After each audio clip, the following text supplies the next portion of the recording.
What up, players? Check me out, man. See this? It's like pink, right? Cottage cheese. So,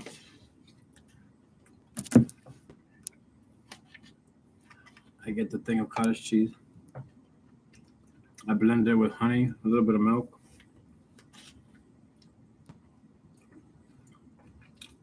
And some strawberries. And I made like an ice cream that has 78 grams of protein. If I eat this whole thing, like 13 grams per serving, 6 servings. So if I eat this whole thing, it's 78 grams of protein.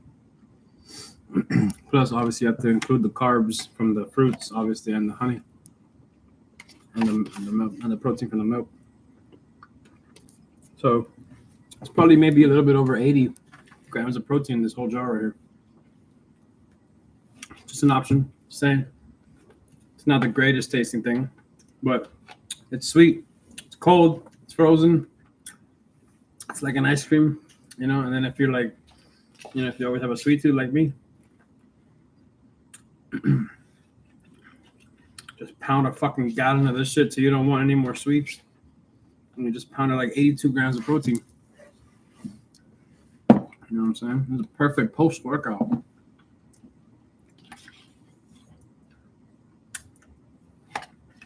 Oh, yeah. So, man, I'm here. Just munching the fuck out. I'm talking about fucking biceps and stuff, man. This guy, Charles Glass, he's some black old dude. Crazy beard. He's really smart with the biomechanics of the body. So, absolutely. Bicep, tricep, arms. Good day. We're going to start with barbell curl. And when we do it, we're going to bring our elbows up, squeeze at the top. Don't leave it down here so all the pressure goes into the elbow. You're going to lift those arms up, squeeze at the top, get more pressure on the bicep.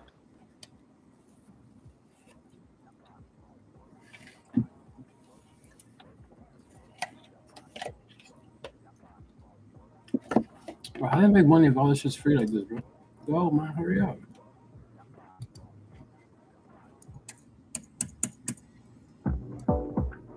Oh, this is like a tutorial? Like, for real, like legit? Growing a startup is tough. You have limited resources and a lot to do. You're thinking about how to best apply your team's time, maintain infrastructure. What the fuck are you talking about? What a waste, man. What the fuck? All right, so what should we watch? Let's see. Let's go home, bro. Fuck. What a catfish ass video, though.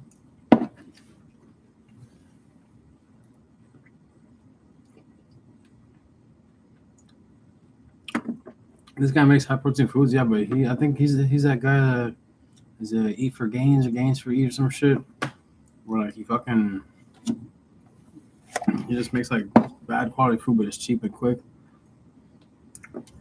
Drink this to get rock hard. Oh my god. And there's a woman that's talking about it. I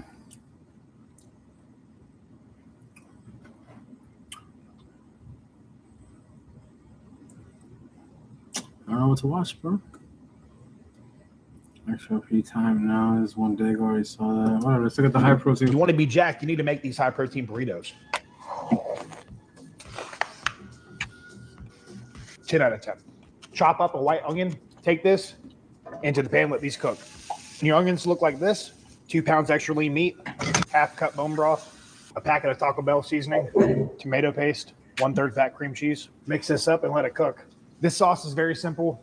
Plain Greek yogurt, 1 tablespoon of light mayo, half tablespoon hot sauce. We got some paprika, garlic powder, a pinch of salt, a splash of lime juice, and just a little bit of water to make it more of a liquid. You're going to be using 8 wellness wraps. These are 100 calories a piece. Disperse your meat as evenly as possible. If these are gone by the end of the week and you didn't cheat on your meal plan, you did good. Go ahead and get these wrapped up. These are coming off in pairs of 2. Take your sauce right over the top on all these. I do own an app. It's called Macromatic. If you want to log food just like me, check my page. If you want to be jacked, you need to make these high protein burritos. They look good. Just as far as like So I walk over to his seat and I go, I'm sorry to bother you. I grew up watching all your fights. And he was like, thank you. I said, I'm just curious, why are you going to Pittsburgh? And he goes, I'm promoting a fight. What about you? I'm a comedian. I'm going to do shows. He just goes like, you're a comedian? And he goes, where's your show? And I said, it's a comedy club called the Pittsburgh Improv. And he goes, oh, is your show tonight? And I go, no. Like, it's 11 o'clock at night and I'm on a plane. We're in the sky right now, We're in right? the sky, So yeah. he goes, well, when's your show? And I go, tomorrow. And he goes, where? And I go, still at the Pittsburgh Improv. And he's like, how do I find it? I'm like, dude, I don't know. I Google it, you know? You told Mike Tyson to Yeah. Google it? Yeah. So as soon as I say that, I'm like, you idiot. So I grab a DVD out of my bag and I give it to him. And he goes, thank you. And I sit back in my seat. 10 seconds later, I hear, Tom. Yes, Mike Tyson? Yeah. And he goes, I've been watching a lot of Netflix. Okay. Sure. And he goes, no, I recognize you. And he holds up the DVD. And I go, no, dude, like I just gave that to you. Right? He goes, no, it's the same picture that's on Netflix. He goes, I know who you are. Give me your phone number. I give him my number. We land. I sprint off the plane. Too much weirdness for one day. Sure. Like the next day, I'm sitting in my hotel room and I get a text message from Mike Tyson. You know what it said? Where's your show? So I walk over to his seat and I go, I'm sorry to bother you. While you're watching this, So when you punch, watch. As I turn the hip through the center line, see the hand starts off here on the chin. Now, as I turn, the hand doesn't move. See the shoulder comes up right behind the fist. So your line of power, like if I'm doing push-ups, on my palm right in front of my armpits. See my palm right in front of the armpits? All right. Some guys get a much better bench press if the hands out a little bit wider like so. But I don't want your hands here. Some coaches say punch off the chin, back to the chin, which I think is a little ridiculous because you're losing power that way. I'll start the punch from the chin. As I rotate my hip, watch my right hip come. As the right hip comes, my fist doesn't move. See? The fist is not moving off. So what happens is, as I rotate the hip, my shoulder comes up right behind the fist. Now watch, this is the second point I want you to work on. If I punch from here, see with the elbow pointing down, I'm punching with the tricep and the pec, no power. I want that deltoid in there. To get the deltoid in, watch it. As I bring the hip up, now as I squeeze the trigger, I want to rotate the elbow up. Watch, see, rotate the elbow up. See, now my elbow is level with the fist and then go straight in with the punch. Watch it. Hip, elbow up, straight in. So watch this. Hip, elbow up, straight in. Hip, elbow up, straight in. All right, try it. Go. So when you punch. So how many weeks did you eat just potatoes? 2 weeks. Did you eat them raw? Not raw, like uncooked. You can bake them, but you can't put anything on them. You can't put any butter on them, no salt, nothing. Just flat out potatoes. You just baked them and then ate them. You must have been bored as That's what happens. And you Right. think you like potatoes, and then you realize you don't like potatoes as much as you like butter and salt and milk and everything that goes into like mashed potatoes and stuff. You know, and the moment you tell people what you're doing, people, you can't eat potatoes. It's carbs, man. That's too much. It's bad. And shit. But in 2 weeks of eating nothing but potatoes, I lost 19 pounds. Just like 19 pounds. Just dropped off. Here's your Guys, if you take rice and toast it inside of the oven, along with heck of cinnamon sticks, look at you already trying to guess what I'm about to make. And 1 star anise, that stuff is strong. stop playing with me, okay? I'm gonna need you to toast this really well until it smells like Latin Cinnabon. How are you, by the way? How are you? All the way up there. I'm glad you're good. It's a little brown and hot, but this is how it's supposed to smell, my olfaction learners.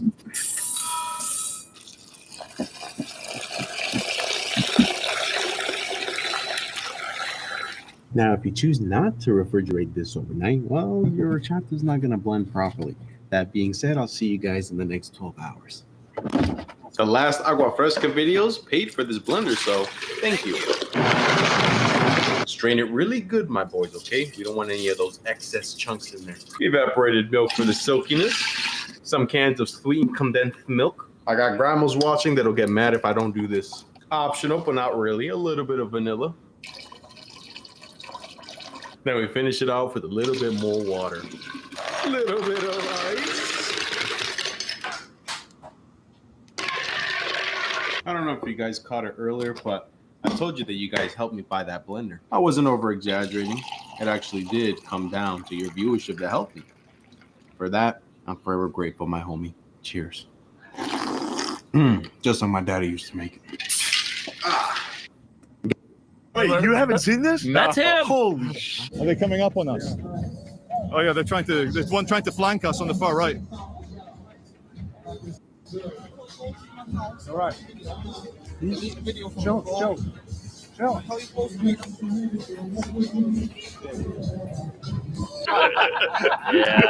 Wait, you haven't seen this? That's him. Holy sh! Are they coming up on us? Oh yeah, there's one trying to flank us on the far right. All right. Chill.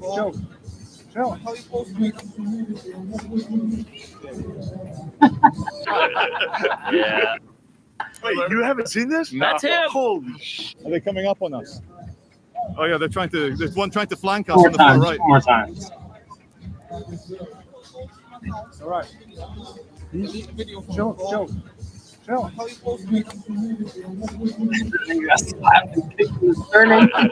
Yeah. Wait, you have. We do plan on. Oh man. It'll never be easier. You'll never have more time. I had one of my sales guys who I said, dude, I don't see you at the gym.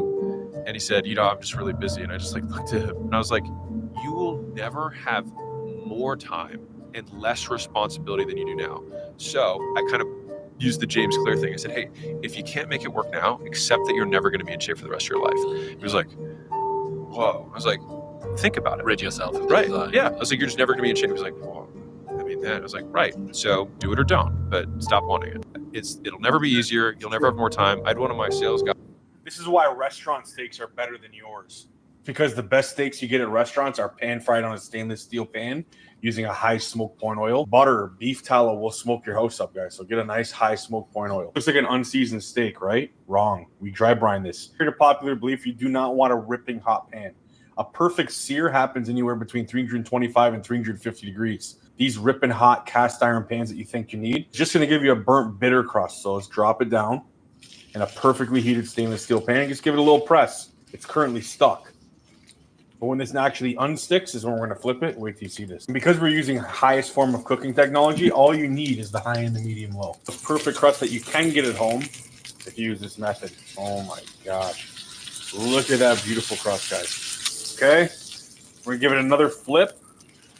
Make this the full steak dinner. I'm going to take my asparagus, drop it in the back right now.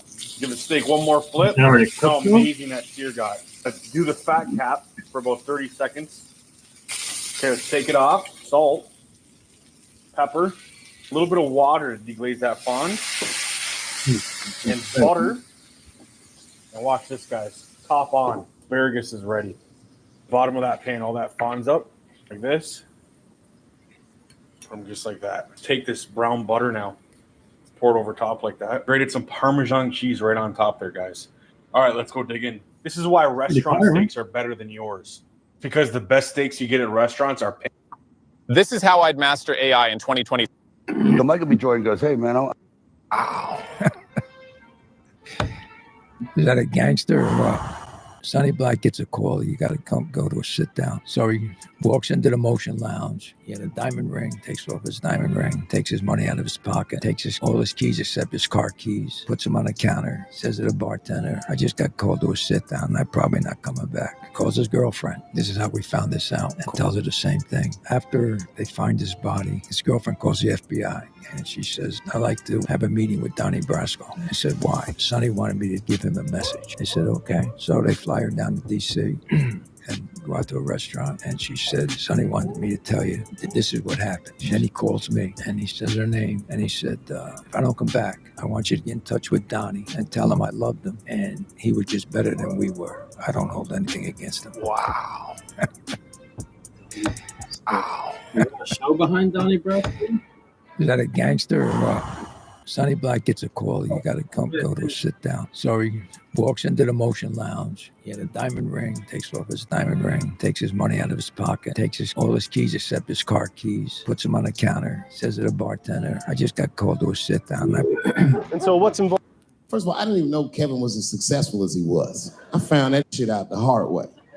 I was at home and my son busted and he said, Dad, I need $250. He's only 12 years old, so I freaked out. What's going on? Is somebody trying to kill you? He said, no, Kevin Hart's coming to town and I wanted to see his show. I said, well, how much are the tickets? He said, they're $125. I said, God damn, mine are only 80. I said, well, why do you need $250 then? He goes, because I want to go with you, Dad, please. So I took him to the show and we sit right up front. Then Kevin takes the stage. Crowd goes fucking nuts. Thousands of people. I was furious.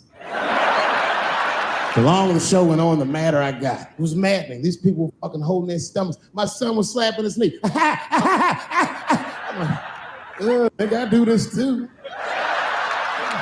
Kevin says, good night. The crowd goes crazy. And then everyone starts walking to his door and the lights come on. People are pushing past me and nobody's recognized me. I'm like, man, this place fucking sucks. I said, come on, son, let's get out of here. And then my son looks back at me and he says, Dad, please, I have to meet him. I was like, oh my God. So I took him backstage and one of Kevin's goons opened the door. Hey, what's up, Dave Chappelle? What you doing, man? It's good to see you, brother. Just think Kevin came around the corner to see who it was. Oh, shit. What's up, Dave? Come on back. I was just about to have dinner. I don't know if you guys ate, but you're welcome to join me if you'd like. And then my son pushed past me some cold shit. He goes, actually, Mr. Hart, we haven't eaten in several hours.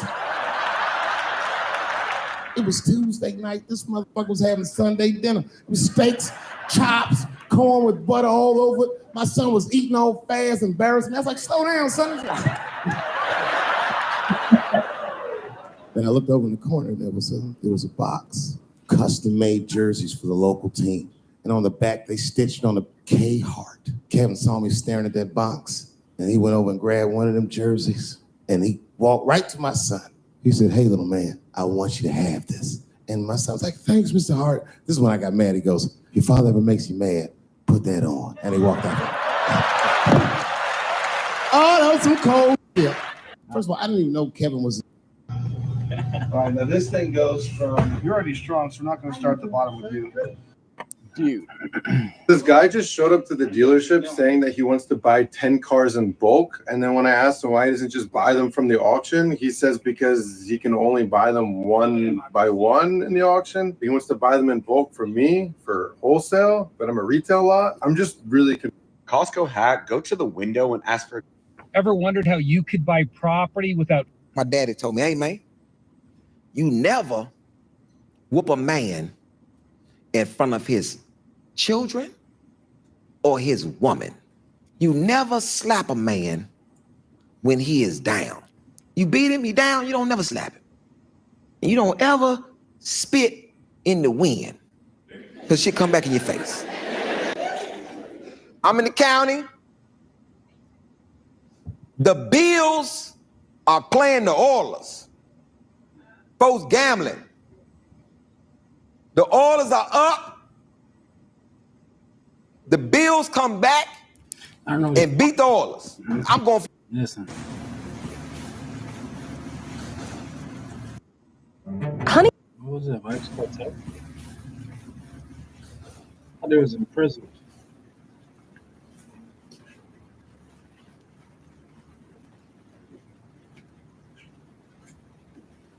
Yeah, me I send Atlanta. 6th of June, Vibes Cartel live. Lyrics in overdrive. Remember, State Farm Arena, 6th of June. Vibes Cartel in concert. I'll be there. Where will you be? How are you making your pasta? By hand, like pasta's supposed to. Watch Gordon Ramsay roast this chef for not using a pasta machine, only to get humbled in the end. If my grandmother see you doing this, so in the old days, when people didn't have a blender, how they made pasta? Pasta is over 2,500 years old. And in the modern day, you make it a little bit faster. I've mastered the art of making great pasta. I got trained by the best chefs in Italy. I perfected my pasta. Gina got trained in a panini shop down the Edgware Road. Shit. What are you doing? Sorry, chef. This year, Restaurant Gordon Ramsay celebrates 20 years, 20 years. in the making. Congratulations. And this recipe has been on there since day one. And yet, you come back to making a pasta dough. You! How are you making your pasta? By hand, like pasta's supposed to. Watch Gordon Ramsay roast. Your hair stands on end watching this fight, not because of how it started, but because of how it ended. One man was on the verge of being crippled. His lead leg was being chopped to pieces. You could see the bruising, the swelling, the limp. It was brutal. It was methodical. And then with one perfect punch, everything changed. Melvin Manhoef, a wrecking ball from the world of kickboxing, came to MMA with bad intentions. And when he stepped into the cage with heavyweight knockout artist Mark Hunt, he didn't just win, he erased him in 18 seconds. That kind of power doesn't just travel, it haunts. Now imagine being a middleweight, standing across from that storm. That was Robbie Lawler's nightmare. From the first bell, Manhoef tore into him. Low kick after low kick. You could hear the thud. Lawler's leg was chewed up like meat in a grinder. Every step looked like agony. He couldn't plant, couldn't push, couldn't move, and Manhoef knew it. You could see it in his smile. Cruel, confident. He stalked forward like a butcher, ready to carve his prize. Most men would have quit right there. Some would have dropped to the mat and saved their body. But Robbie, he doesn't quit. He doesn't beg. He just absorbs, waits, calculates. As Manhoef grew more aggressive, lowering his hands, taunting, chasing the finish, Lawler's silence became deafening. The commentators were already writing the eulogy. Lawler's leg was gone, his base compromised, his movement destroyed. But you know what they forgot? That Robbie Lawler isn't built like other fighters. He's forged in chaos. And just when Manhoef closed the distance for the final blow, Lawler summoned the last of his strength. One punch, a thunderous right hand that traveled through time. It detonated on Manhoef's jaw like a bomb. No follow-up, no need. Melvin fell like a statue, stiff, lifeless, unconscious before he hit the floor. That's MMA, a sport where you can dominate for 10 minutes and lose in 10 milliseconds. A sport where power is terrifying, but heart is king. And on that night, Robbie Lawler reminded the world of one simple truth. No matter how bad it looks, all it takes is one. Hi. You haven't seen this? That's him. I want you to look at our country today. That men have ran, and look at how shit it is. We're the strongest superpower in the world. What? No, we're not. Yeah, no, we are. we're not. Yeah, we are. You know, countries are warning their people to stay away from us. What? Because of how shitty we are. Do you realize people try to come here illegally every single day? I'm an immigrant. Where did you immigrate from? Retardistan? Wait, you haven't seen this? That's him. Do you know what a 4570 is? No, I don't. Okay, then shut the fuck up. You'll tell me shut the fuck up? Yeah. Because You don't understand what a 4570 is. He doesn't know what a You're talking 45 about ego. Now, I'm giving you some ego. The last thing he want to do is fight me, though. That's the last Nah, I still want to. No, it's not. I don't give a fuck about the fight on Saturday. No, you don't want to fight. I'm just being real. I'm being real with you, young buck. You I'm don't just wanna letting you fight. know. I'm just letting you know. This sounds good. Sometimes people don't know what they want. Yeah. You don't want to fight. I've learned throughout my life that people don't like my sense of humor. Fuck it. I like that. Yeah. Kevin, you could probably appreciate that attitude. I mean, I guess, in a sense. You know what I mean? It just doesn't work like that for Kev. Why? That's usually, if you say fuck it to me, it's usually fuck you, so. Well, I didn't say fuck you. I said fuck it. Yeah, that's what I said. If you say fuck it to me, I usually say fuck you. Well, fuck you too. I don't give a fuck. So I don't give a fuck. Everything's You not think funny. Rampage is a funny guy? Nah, that's who has temper tantrum problems. Temper tantrum problem. I think he's talking about the Ultimate Fighter and the Door. I don't know what the fuck. That's like 10 years ago, Kevin. People evolve. Not really. You don't think people evolve? Some do. Not Jackson. I think it's an ego problem. That's what I think. Think it's an ego problem? That's what I think. You I said don't you. I don't have much of an ego. Because it comes to ego to fighting, I don't have much of it. But when it comes to ego, if you want an ego with something, I'm going to tell you what the ego is for. I like the AR. Well, what caliber do you shoot?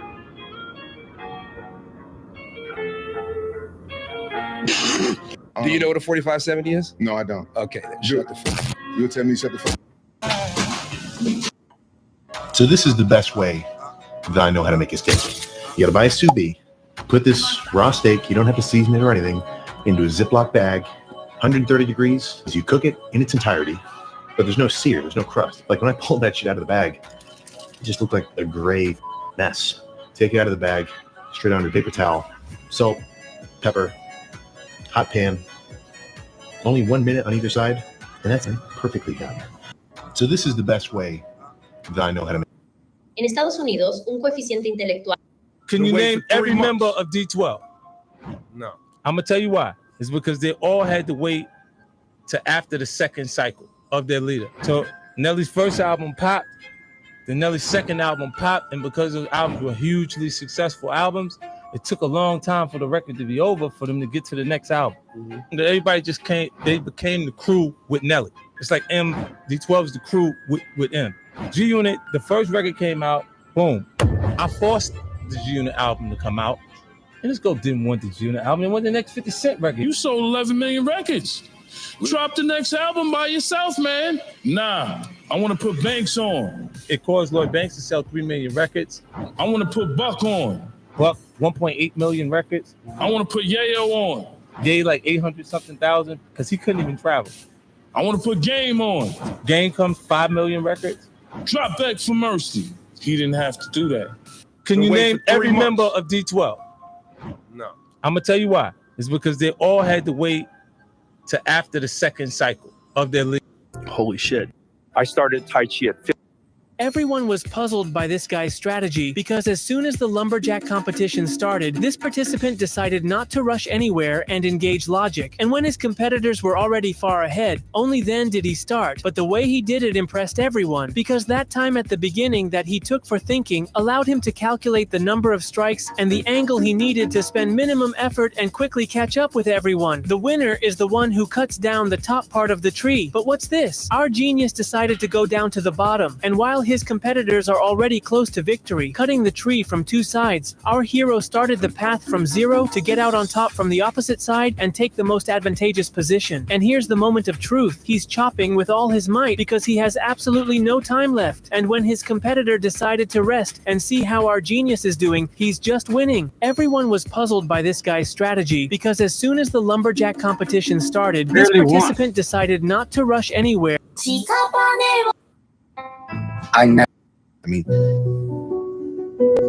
Wealth creation comes down to one word: discipline. That's it. The ability to look at something and say, I'm not going to buy that. I'm going to keep that money working for me. Not many people have that discipline. Wealthy people have that discipline. You meet them later in life, you realize when they were young and had nothing. Even the ones who were employees their whole lives that are now financially free had the discipline to say no. I mean, Did you ever see that? Did you ever see that? Tucker Carlson essentially ended his political career. Really? Listen to this. I see an unending string of foreign policy disasters that have impoverished and hurt. Unending string. Unending string. They would include Afghanistan, Iraq, Libya, Syria. You've been spending the last 3 years telling us that Vladimir Putin is evil and we're going to beat him with other people's children, and 1 million of those kids are now dead. You've never apologized for that. How many people live in Iran, by the way? I don't know the population. At all? No, I don't know the population. You don't know the population of the country you seek to topple? How many people live in Iran? 92 million. Okay. How could you not know that? I don't sit around memorizing population tables. Well, it's kind of relevant because you're calling for the overthrow of the government. Did you ever see that? Tucker Carlson. You know this motherfucker ain't scared to fight nobody anytime, anywhere. Now, I ain't out hunting either. We're at the right place at the right time. You know what I'm saying? I'm like, we ain't out picking on nobody. We're just out more than everybody. And people see opportunity. Like when I choked the Logan Paul motherfucker, I'm like, I tagged. I just finished the attack. You know what I'm saying? Yeah. What I'm supposed to do. Did that Logan Paul guy, did he try to sue you? He did sue me.